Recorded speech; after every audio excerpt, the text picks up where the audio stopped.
Transitional and private kindergarten.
All right, brother, start cleaning those tires up. Don't drain this time. Remember, they fan out down there, so protect that bottom. Sunday drive. All right, boss man. Hey, car's off. Be ready. All right, bud, be ready. Gas that bitch up. Ready, ready. Green flag. Green, green, green. Hello, everyone, and welcome to another episode of the Inside Pass. And my name is Tom Baker. Randy Miller, the normal host of this show. Well, I don't want to call it normal. Neither of us are normal. We're very abnormal people. But Randy will be here. He's just running a little bit behind today, so he'll be in for the second half of the show. However, I will not be ranting and raving by myself to you on this program today until Randy shows up, because we have Adam Stern scheduled to join us very shortly from the Sports Business Journal. And boy, do we have a lot to talk with Adam about. So much going on in the NASCAR world now. Silly season in all caps. Hashtag 2020.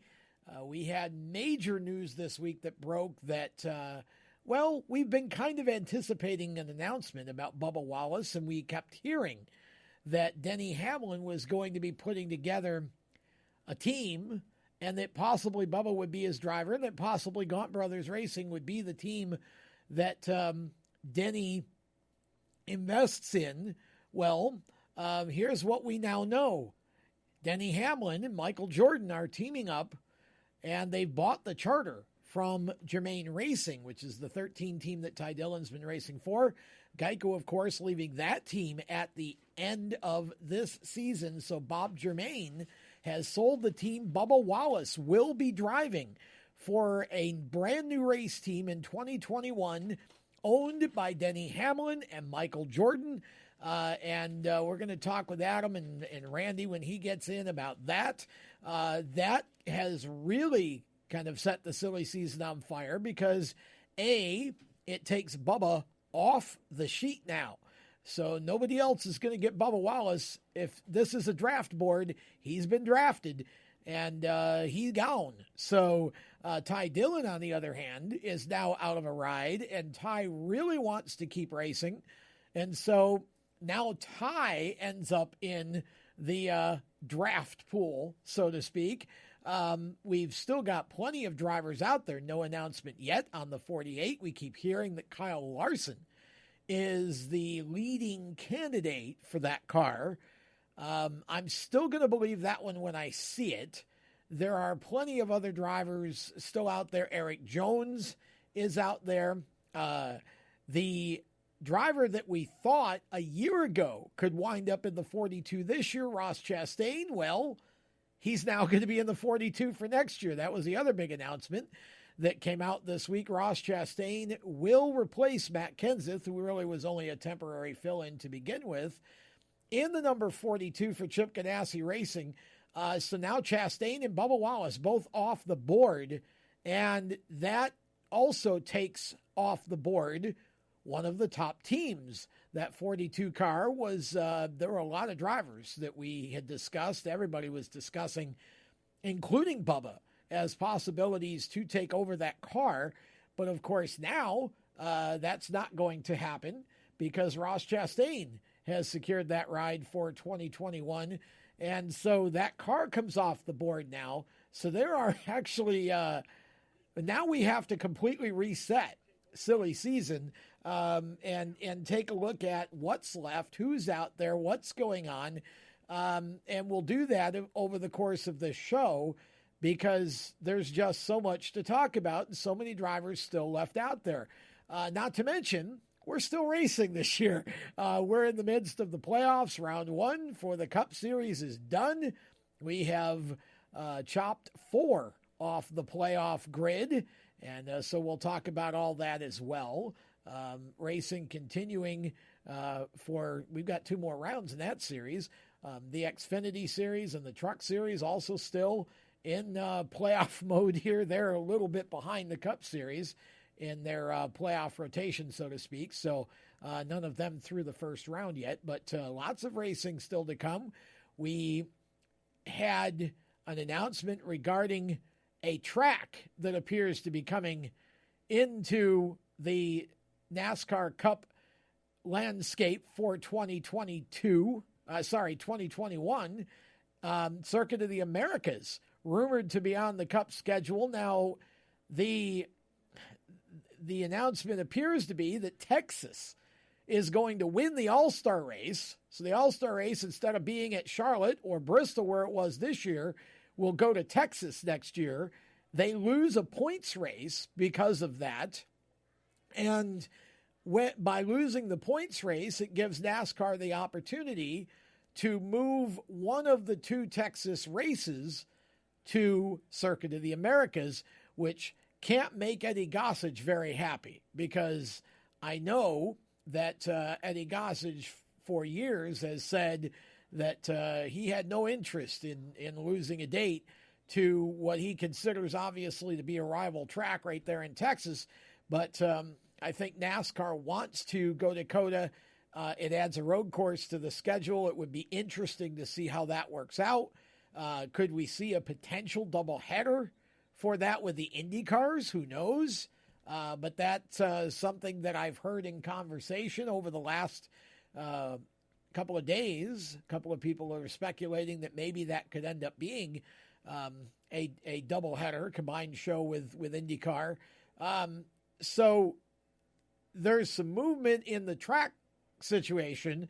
Now, I did see a post that, and again, I'm just putting this out there because this is all stuff that if Adam Stern is able to call us here, he'll talk to us about it. If not, then I'll talk with Randy about it once he gets in for the second half of the show.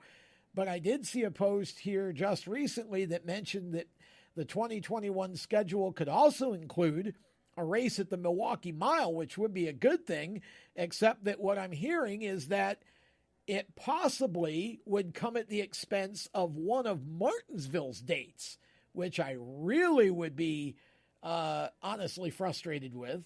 I don't know why you would take a date away from a short track of all things. But again, there's a lot going on. There's a lot that is happening behind the scenes. And, you know, right now I think the folks in Daytona are trying to just, they're trying to get through this season and make this season the best they can. Obviously, this has been a year of a lot of change, a lot of weird happenings. We've had to do a lot of things differently because of COVID. Next year, they're working on, and I think they're trying to shake up next year's schedule, A, because the fans want it, and B, because I think that they're trying to experiment with some things in anticipation of the new car, the Gen 7 car, being ready for 2022. So, so much going on. Meanwhile, we're going to Vegas. Oh, by the way, Kevin Harvick starting on the pole. He won the Busch pole for Vegas and driving the Busch car, I might add. So Kevin will start up front. Not that it really matters where he starts, frankly, because he wins from any starting position. And, of course, you know, he left Bristol very happy last week. And Kyle Busch left very angry at lap cars who he claims didn't move out of his way and, you know, helped to cost him the win. But again, that goes both ways over the course of time. So you either like Kyle and you agree with him, or you don't like Kyle and you will disagree with him. But we can suffice it to say that Kevin Harvick ended up the winner, and that's all that really matters in the end. So coming out of this race and going into Vegas, on top of all of the news that's been put out there this week, the fact that we still have a race to go run is almost getting overshadowed. But we're going to spend some time with Randy when he gets in talking about all of that as well. IndyCar has got stuff going on as well. NHRA making some announcements. The NHRA actually has filed a lawsuit against Coca-Cola because apparently, allegedly, Coca-Cola trying to get out of their sponsorship deal with their Mellow Yellow brand of the NHRA series. And that was scheduled to go, I think, through 2023 or 24. But they've filed or they're trying to get out of the contract. I think part of that probably has to do with the number of races that the NHRA was scheduled to have this year. Of course, COVID changed all of that. Now they're not running them all. They're not at all the tracks that they would normally run. They've run several of them at Lucas Oil Raceway.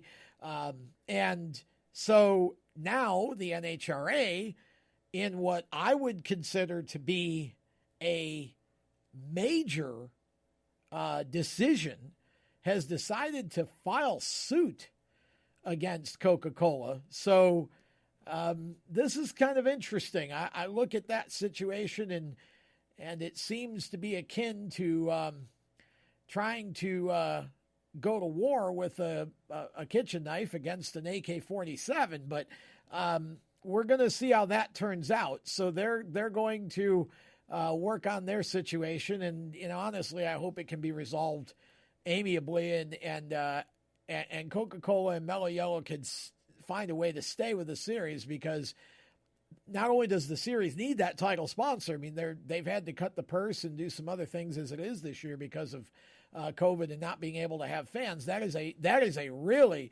fan-driven side of the sport or division of the sport.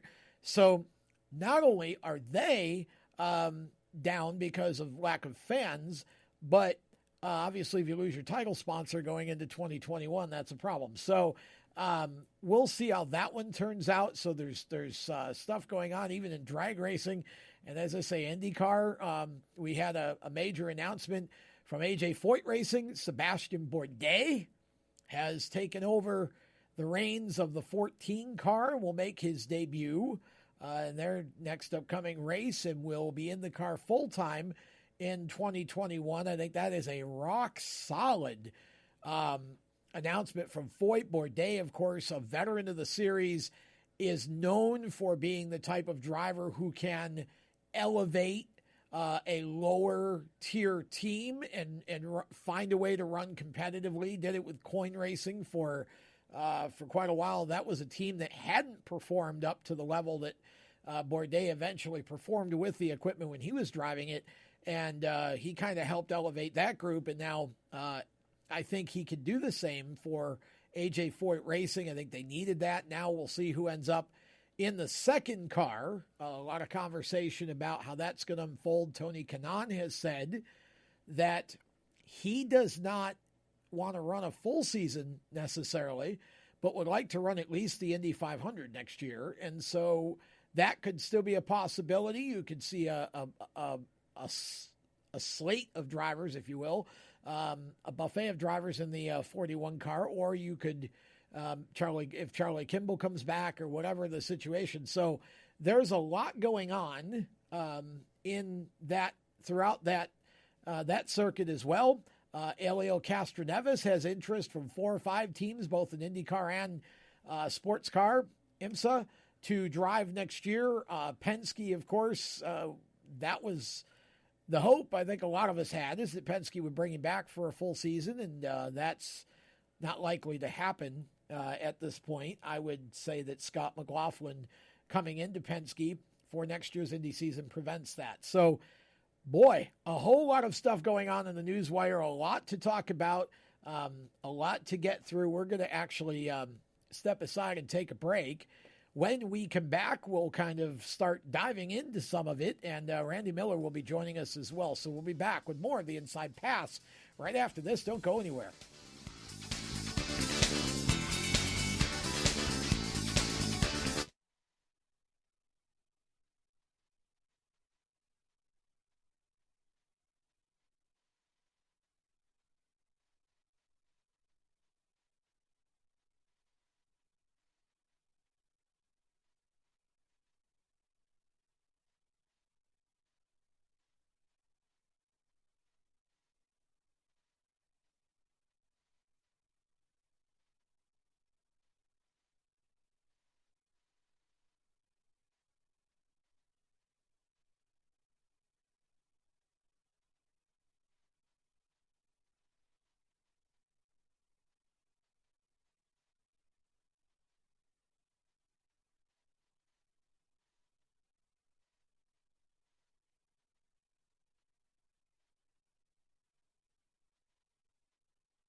You're listening to the Inside Pass. Well, we were scheduled to have Adam Stern, but so far we haven't been able to connect with Adam. I think he may have been, the way that news is falling off the news trees these last few days, it wouldn't surprise me if Adam's working on the next big story of the day, but we hope we'll hear from him before the end of the show. Randy will be here as well for our next segment, I think. So in the meantime, my name is Tom Baker. For those of you who don't know, this is the Inside Pass. We're in the WSIC studio in Statesville, North Carolina, and this show is available in a few different ways. If you're watching us on Facebook Live, hi and thanks. We appreciate that. Tell all your friends, because normally there's a couple of us sitting here. We're having a great time and talking racing, and we love when you guys get in the chat and engage with us, because we like to use your comments on air whenever we can. So you can obviously watch the Facebook Live. If if Wednesday afternoon at 1 Eastern isn't a great time for you to be in front of your computer watching us, well, you can still hear the show. Obviously, the Facebook Live will be available on WSIC's Facebook page. It's WSIC News. And, of course, Race Chaser Media, our Facebook page, as well, for whatever you'd like to check it out if you want to watch the video. If you don't want to look at my ugly mug, that's okay. I don't blame you. I've got a great face for radio. So here's how you can just listen to the show. Just go to your favorite podcast platform and search Race Chaser Radio. We're even on Amazon now. Amazon just started allowing podcasts, and we were one of the first in the first wave to be accepted. So if you go to Amazon Music, if you like that, and that's where you get your music, just search Race Chaser Radio. We're there. We're on Spotify. We're on TuneIn. We're on Apple, Google, just about all the major ones. Spreaker. Again, search Race Chaser Radio. Also, the InsidePass.com. That's so there's a variety of ways, I guess, to get our content on demand anytime, even if you want to listen to us at 3 a.m. This show will be posted later this afternoon onto our Race Chaser Radio feed. So it'll be available for on demand by the time you get finished eating supper tonight. So that's how that all works. But we want to thank those of you who do listen to the show every week, and I see our numbers are increasing, and that's awesome. We love that, and appreciate all of you. So with that, back to the content.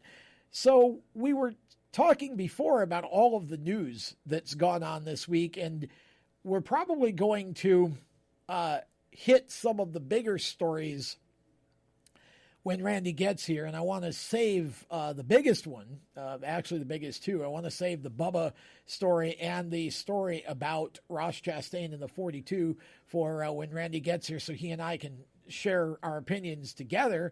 And again, if you're watching us on Facebook Live, feel free to share yours on any topic we're discussing here. I do pay attention to that. We try and interject where we can.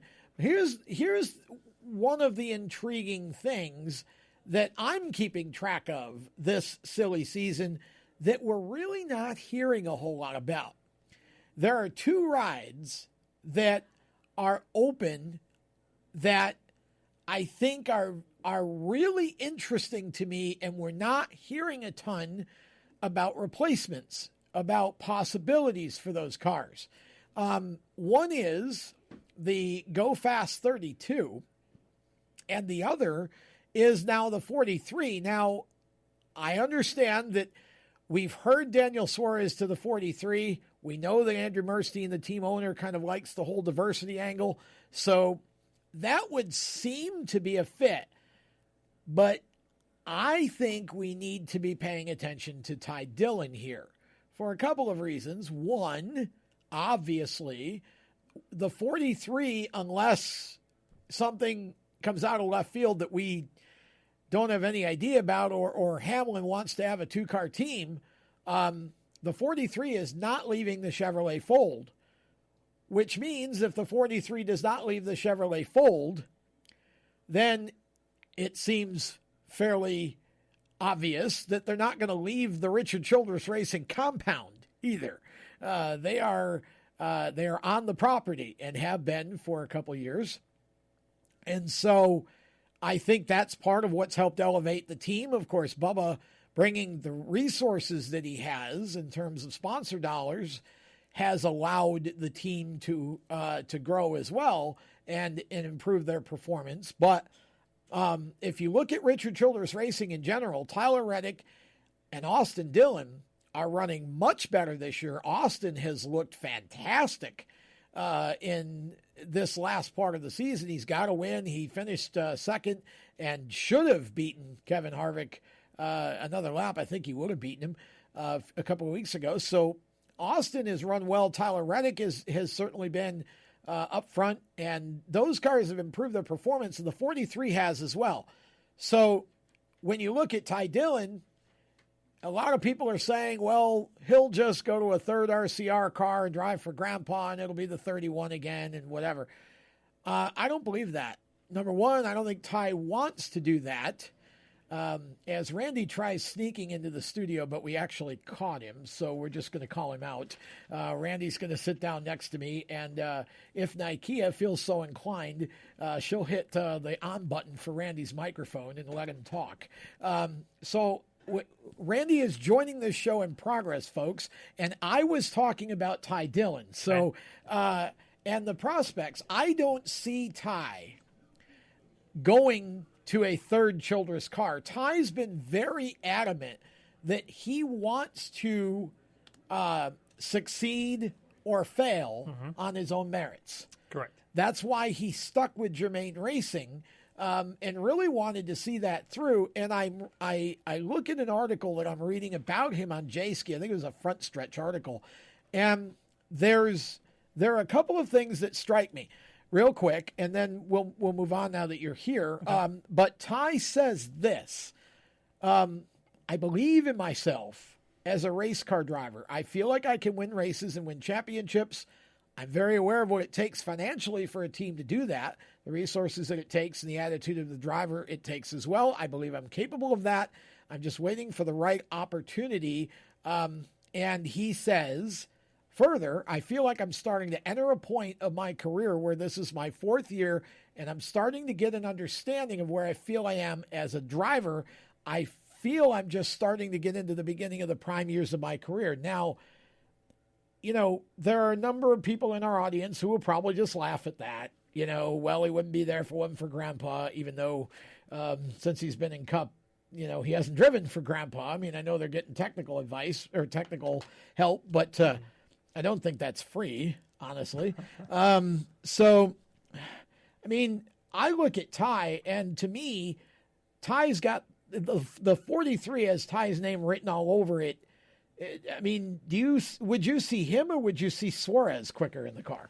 Well, based on performance, I mean, I don't want to see Daniel Suarez in a quality ride because I'm afraid that he might not get the opportunity he deserves in that ride because of where he's been and where he had come from, being basically just, shoved into the Cup Series and then not being able to get his feet wet anywhere because every time he starts to get momentum and kind of figure things out, they can him for another driver. And it's a sad situation, but he needs to be somewhere where they're going to build him long-term. We thought that was going to be Gaunt Brothers. Obviously, that's not the case. So he needs to be in an organization with the team who's going to focus on helping him get better, not necessarily focused on, building a brand, building sponsorship, waiting until the next big thing comes along. It's going to be based on Daniel Suarez and building his career, whether that's him by himself or him with a team, maybe like a JTD Jordy, somewhere where he can be with a veteran driver to kind of help mold him and get him the success that obviously we all know he has.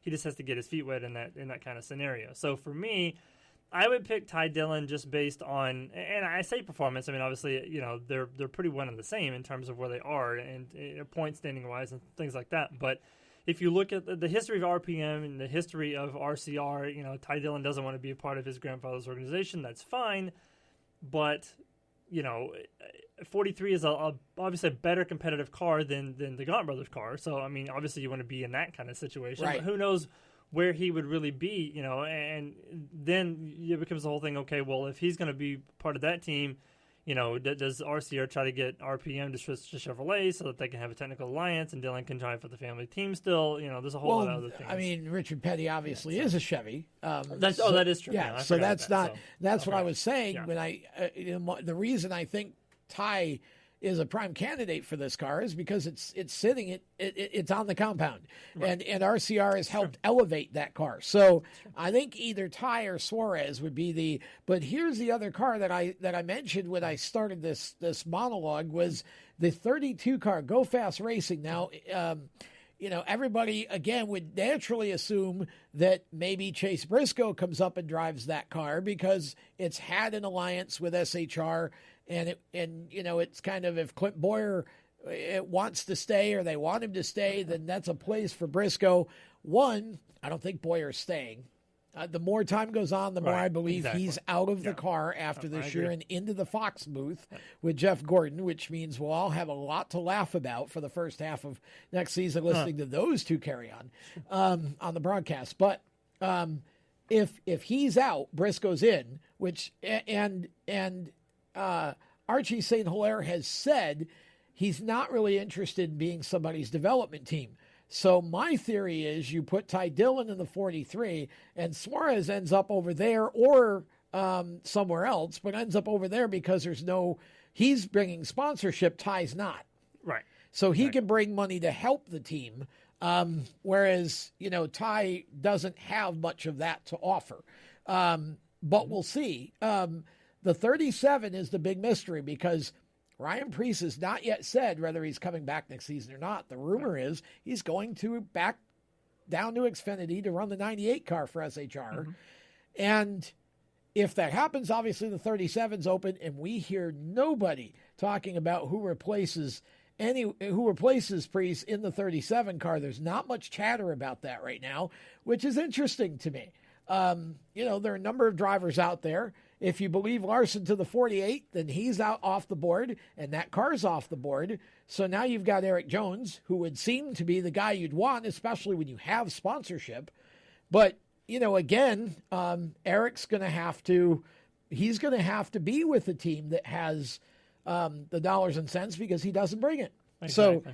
So this silly season is insane. It's an insane season. Insane. How close are we to a break, Nakia? Because we're going to take a break, and then when we come back, we'll talk about the big stories of the week, the big two. More of Inside Pass after this.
I'm Chase Elliott, and you're listening to the Inside Pass. Welcome back to the Inside Pass here on WSIC's Facebook page. You're watching us live. If you miss any part of Tom's first half of the show, you can catch it on demand later on in the week on any of your favorite podcast platforms. I'll get it right in a minute. Or you can also, if you are an Amazon user and you listen or you have Amazon Music, you can go to Amazon Music and find us there now too. That's awesome. That's really cool. I know a lot of people who have Race Amazon, Chaser Radio. Yes, and it's all the Inside Pass also has its own page on there too. So either one of the two places you can find Amazon Music, you can go there and pull up the show there too. Make sure you give us both a follow so you can listen to all of the Race Chaser shows and any of our shows going forward as well.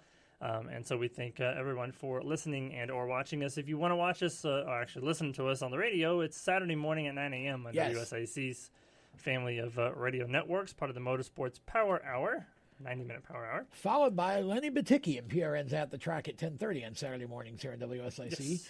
And Another great show. Lenny going to be a near future guest on one of our shows coming up. Nice. So yeah, Always a good time. yeah. It's been a while. We haven't talked to Lenny in quite a while. So since we moved here, he hasn't been on the show Yeah, because last time he anxious was to get on, him we back. were still in Mooresville. Yeah. So as Tom alluded to before the break, two big major stories happening the last 48 hours or so in the world of NASCAR. The first one happened Monday morning, bright and early Monday morning. The tweeter people are out sending their tweets out. Ross Chastain has officially signed to drive the 42 car in 2021 for Chip Ganassi Racing. So that is one car off of the proverbial chalkboard of available rides going forward. I don't think it was a huge surprise. Ross Chastain has had a contract with Chip Ganassi Racing for several years, but no place for him to go. So he was just kind of, moonlighting down in the Truck Series with Nice and then in Colleague in the Xfinity Series. And so now he gets the opportunity to go back to Cup racing on a full-time basis and drive one of the most sought-after rides, I think, that's still open on the market. Of course, the 48 trumps all of them, but a great place for Ross to go. I think he's going to have huge success, not only from the perspective of, and I say this with the most respectful way possible, a step up from Matt Kenseth, because obviously as great as a guy Matt Kenseth is and as much of a champion as he is, his prime is gone. Like, those cars are way more advanced for guys like him to be able to figure out. So having a guy like Ross Chastain, I think, is going to be the next thing to Kyle Larson you can get, without having Kyle Larson in the car, but he did that to himself. Well, if you think about, first of all, sure. But with that said, if Kyle gets an opportunity to come back, I'm all for it, because he'll be back. He's certainly, and it looks like he's going to have one. But as for the 42 car, first of all, look, I give Matt Kenseth all the credit in the world. He came back. He's given it 100%. He'll continue to do that. But, at this point, again, he's not run this package, and we've only got another year, and then we go to the new car. Mm-hmm. And so at that point, it's time. It probably is Matt's time to just get out. But it was good that he could come back and have some fun. Here's what I think's interesting about the pairing of Chastain with Kyle Busch. Kurt Busch. I think they're a lot alike. They are. They really are. In terms of their sort of aggression level and willingness to, to get a little, they spend a lot of time in the trenches. Now, Kurt's kind of grown out of that to an extent, but if you look at a young Kurt Busch and you look at Ross Chastain at the same age, as Kurt Busch was when he was that age and where Kurt was, it's really very similar in terms of, the aggression and the personality and the character, all of that. And I think that I think those two will make an interesting pair. Yeah, I never thought about that. But if you want to look at what a young Kurt Busch can do, ask Jimmy Spencer what a young Kurt Busch can do.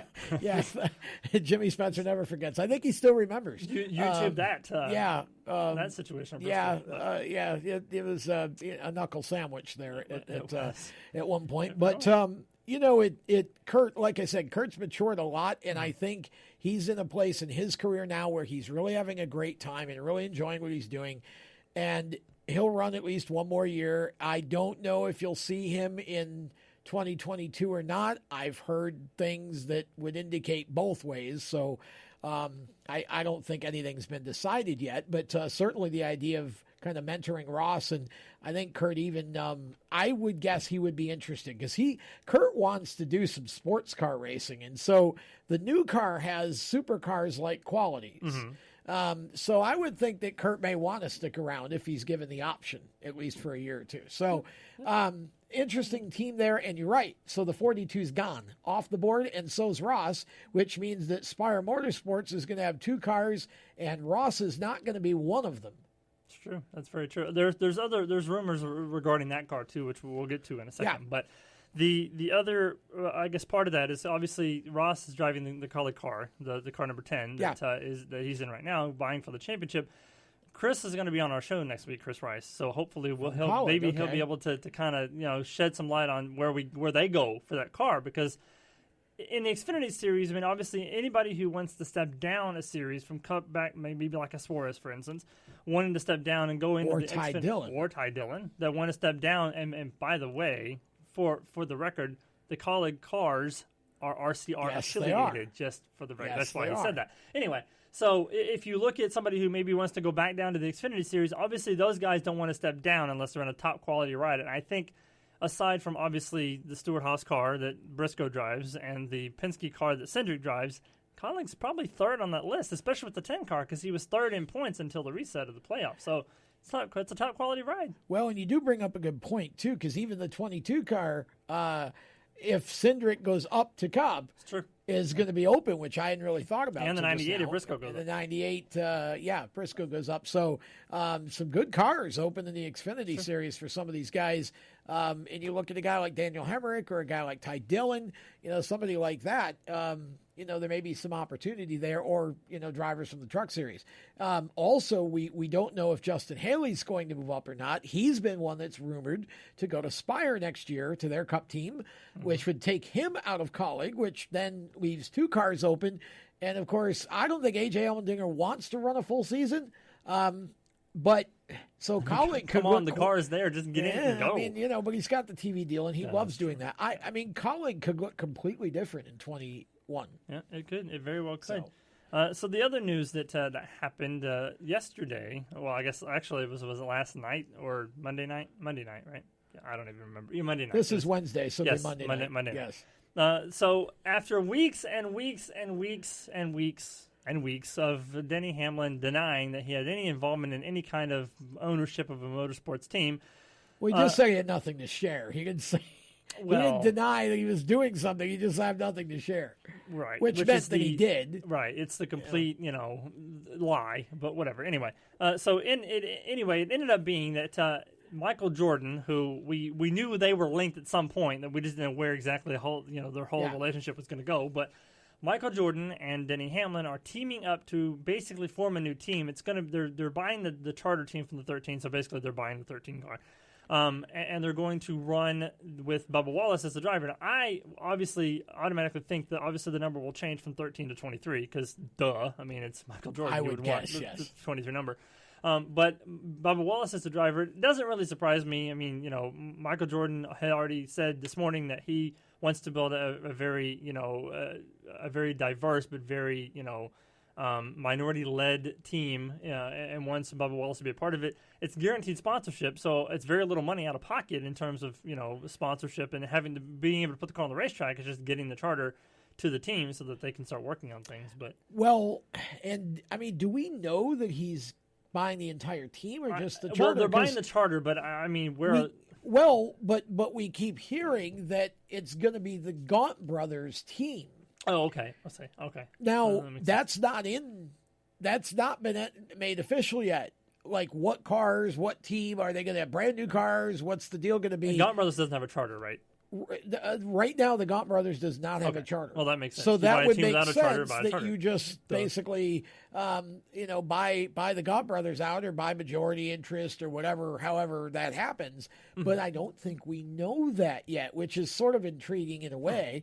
But the idea Bubba brings somewhere between, I've heard everywhere from 14 to 18 million. Okay. And that's a lot. And now think about this. Full season. You pair Bubba Wallace with Michael Jordan. How much more sponsorship you get, Oh yeah. you see? So It's gonna be anyone like who Scrooge McDuck. thinks that this team is going to be an underfunded or underperforming team, Oh no. wrong. Okay, it may be obviously out of the box because it'll be a new group. Now, I hope personally that Bubba brings his crew chief, Jerry Baxter, over with him because I think Bubba's comfortable with Jerry, and I think Jerry's helped him to elevate that whole team at Richard Petty Motorsports. And so if he brings Jerry and they put the right people in the right place, that team can be very competitive almost right out of the box. And that's it. They're going to have the resources to basically do anything that they need to do. I mean, there's just no question about it. So people that are saying Bubba doesn't have the talent, that Jordan's wasting his money. He wants to go broke. First of all, you can't break Jordan with a NASCAR team. He's doing this out of a piggy bank. So that's silly. Second of all, the talent issue's never been, for those of us who actually pay attention and don't mix emotion from the politics of recent time with Bubba into the equation. If we just look at what Bubba's accomplished in his career, he's got a ton of talent. He has exceeded the expectations of the 43 car, in my opinion, this year. And I think if you give him the right opportunity, Bubba goes and wins races. And a one-car team where everything's focused on that one car gives Bubba, to me, a huge advantage, particularly if it's Joe Gibbs equipment. And I have no reason to think that it wouldn't be. That's true. That is very true. And then the whole aspect of, obviously this is going to be a Toyota team. I mean, right. Let's face it. Which obviously means go fast. We'll go fast as a Ford anyways, right? So there is no other. The Gaunt Brothers is the other Toyota team, right? Yeah, so Gaunt Brothers is the other Toyota team. That would make sense to buy that team because it's already a Toyota team. If you're not going to start fresh. Right. Now, the reason I pointed that out a minute ago is because if you're going to start fresh and the Gaunt Brothers team doesn't get affected or absorbed or whatever is involved in this, that's another car that's sitting out there for somebody to hop Which into. obviously wouldn't be a Toyota because Toyota only wants 6 teams. So, I mean, if the Jordan Hamlin team becomes a Toyota team, then obviously that's they would. 5. Is it 5? Yeah, 4, 4 Gibbs 5. in that team. Oh, okay. So yeah. we're still missing a car somewhere. Yeah, Gaunt Brothers would be the 6th. Oh, okay. At the moment. But so you would think that if they were going to buy the Gaunt Brothers team, they would have to have a 2-car team in order to go get another team from somewhere. Team. So that's what I'm saying. All of the stuff we're talking about here right now only sort of intensifies the silliness of silly season because we didn't put somebody in place and not put somebody else out there. So we don't know if somebody's going to buy Jermaine's cars. If Hamlin isn't, if they're not buying those cars, somebody will. So that could be, they could go to an existing team or a brand new team. Gaunt Brothers may or may not be involved in this. So, and all this is relevant because obviously there are plenty of drivers out there looking for work. And, this musical chairs game that's going on. A lot of people are saying Eric Jones is going to get left out of a major ride, and it's starting to look that way unless he's in the 48. And then the best you got, I think, after that is the 37, because I don't see him going to Stewart Haas. So the 37, if it's open, I really feel bad for Eric, to be honest with you, because I think he got a bad deal. But that's true. Speaking of the 48 cars, there was a couple of rumors that I heard over the last week that really sound interesting to me. We'll talk about that. We'll be back with more of the Inside Pass right after this.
This is Justin Lofton, and you're listening to the best guys on the radio, the Inside Pass.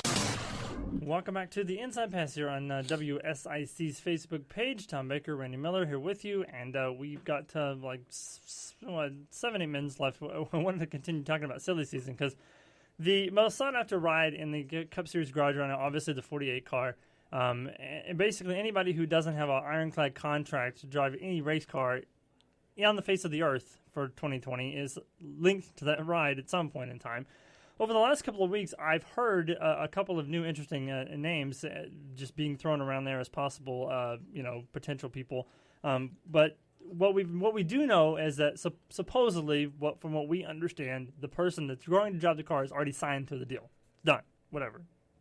That's what Rick Hendricks cross said. T's, dot I's, whatever. It's done. Yes. So, but the rumor is they are waiting until after the playoffs because the driver that they've signed is potentially a playoff driver in some form of motorsports somewhere in the world. So, in order to not disrupt the team, some form of motorsports. I assume one of the top three series of NASCAR, but I'm just throwing it out there just in case, Scott Dixon or somebody, out of the blue. But it's not going to be Scott Dixon. I'm just saying. But anyway, we assume that the reason why that they're waiting is because that person is probably either in the playoffs or a playoff contending team, and they don't want to disrupt the camaraderie that person has with the team they're currently with. So I jotted down some of the names of drivers that don't have a contract next year that are currently in the playoffs. I can't pull up the Truck Series playoffs because the NASCAR app isn't working for me, but the only name I've heard from the Truck Series is Brett Moffitt, which over the last couple of weeks has gained a lot of momentum because Junior's talked highly of him. Yes. Jeff Gordon's talked highly of him.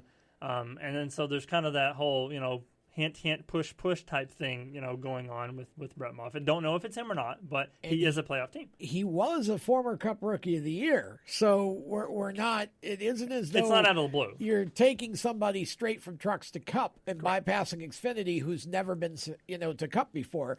Mm-hmm. That would be really interesting. Correct, and he's still fairly young too, right? He's yeah. In his mid-40s, yeah. Right? Yeah. Wait, so yeah. I mean, that's one potential person. Obviously, Briscoe and Cindric are two other guys in the Xfinity Series, but we know they're probably not happening because one is tied to 4, the other one's... Well, Cindric, and actually I guess maybe Briscoe too, for that matter. Both of them have kind of said, I know you think you know where I might be going, but that's not necessarily true. Well, it's you got to read into what they say a little bit. Exactly. Okay, now I'm not saying either of those guys are going to go to the 48, but here's what I can tell you. Number one, remember, Rick Hendrick loaned Brad Keselowski to Team Penske years ago because he didn't have an opportunity for him, and he never came back, okay? So we also know that Rick has the ability to basically get whatever he wants. Now, here's what's interesting. You would think Cindric would be the lock for Penske because his dad is second in command there, okay? Cindric has been very careful to say, that guarantees me nothing. I got to earn it. Well, if you look at performance this year, I think he's earned it. But that, again, maybe that earned him Rick Hendricks. Right. Now, the other thing here to watch is Briscoe because, and I mentioned this about 3 or 4 shows back, if he poaches Briscoe somehow from Ford, which I can't really see happening, but maybe if that happens, that opens the door for Kyle Larson to go to the 14. Yes. Which is really where we all thought he would be anyway.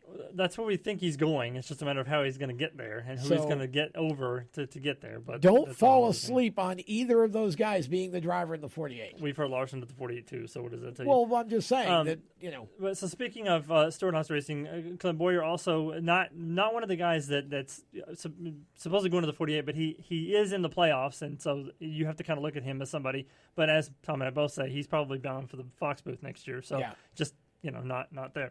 So the other two names, the two interesting names that I've heard this week are Justin Haley and Matt DiBenedetto. Now, Justin Haley, as we talked about earlier, I mean, obviously, Ross now going to Chip Ganassi Racing. So Justin Haley has a Cup Series win under his belt at Talladega, although rain shortened in a Spire car. But Justin Haley has... was it Daytona? Yeah, maybe it was Daytona. Anyway, but he does have a win under his belt, and he is in the playoffs right now. And he's turned a lot of heads the last 3 or 4 weeks or so by his performances, not only on the road courses, but also on the super speedways and the road courses. So his name is obviously going to come up in there, and he doesn't have any plans for 2020 or 2021, as he's mentioned several times in interviews. He doesn't know what he's going to do yet. So, and he's a young kid, which is kind of the thing that Hendrick wants, is kind of a young up-and-coming driver that they can mold into their own. With a certain type of clean-cut personality. Oh, ding, ding, ding. Right? He checks that box, too. So there you go. So. And then Matt DiBenedetto also comes to mind as somebody who, if you wanted he's young at heart. a young driver, he's what, 32, 31, 32, young but at heart. a younger driver with a veteran personality and a veteran presence, then that would be a great guy to go to, and somebody who, again, fits that same image of somebody who's clean cut, stays out of trouble, loves everybody, and doesn't ever do anything wrong, and doesn't try to make anybody mad. And he would be somebody who would be great to come in and work with William Byron and Alex Bowman, not necessarily Chase, but at least those two guys, because he's been to the Xfinity Series and worked his way all the way up to Cup, got lost in the shuffle, fell out of a ride for 4 or 5 years, and then came back and went right back up to the front again. And he's a front-running competitor when he has great quality equipment. So he would be another great driver that would be well-welcomed, I think, not only in the Hendrick organization, but also with Ally. Yeah, and see that well. And again, we're all assuming that somebody goes to the 48. He was a playoff driver, by the way. Yes, exactly. We keep hearing that maybe Bowman goes over there and the new driver goes in the 88. Okay, that's so we again some things to be discussed there. But I mean, again, why Eric Jones wouldn't be a candidate? It's interesting. You wonder how long ago maybe somebody was committed to that car. It could have been before Eric Jones became available. That's very true. Deal could have been done before Eric ever lost his ride with JGR. It's not like Hendrick didn't know a year ago that Jimmy was going to leave at the end of next season. So he's had an entire year to figure out who he wanted. And any of those drivers, oh, by the way, would have been available even at that time, because none of them obviously have any plans till today. It'd be interesting to go back and see who signed a one-year deal last year. Like, knowing that, okay, I'm going to drive the 48 in 2021, but I needed something for 2020, so I'll sign a one-year deal somewhere just to, get my feet into the door. So we'll see what happens. But anyway, we thank you guys so much for joining us. Tomorrow night we got Motorsports Madness. Next week on the show is Chris Rice, who's going to hopefully shed some light on the whole Kaulig situation and where maybe 2 of his drivers are going to go in 2021. So for Tom Baker, I'm Randy Miller. Have a great week. See you tomorrow on Motorsports Madness, and enjoy the race week. Goodbye, everyone.